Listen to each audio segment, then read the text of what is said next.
Arturo Chirole. I am from Zimbabwe. I am a Little Sun distributor in Kwekwe, one of the Zimbabwean cities. I am a government worker. I started selling Little Sun lights last year, that is 2012.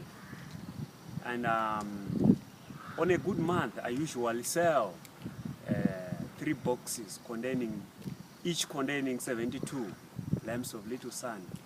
And I make a revenue of around $400 a month.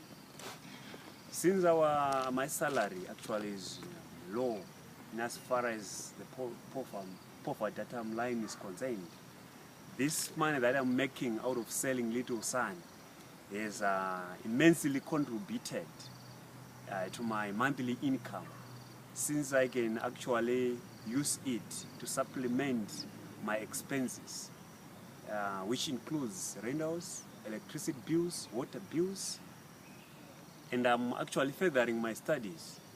Little Sun has enabled me to pay tuition fees, examination fees without some hassles.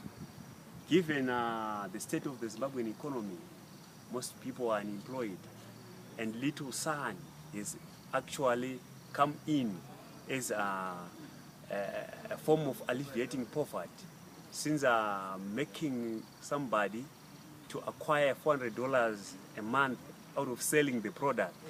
This can go miles in trying to alleviate poverty. This is a perfect product. Many people are actually yearning for it. Even myself, I find it joy to use this Little Sun in my homestead.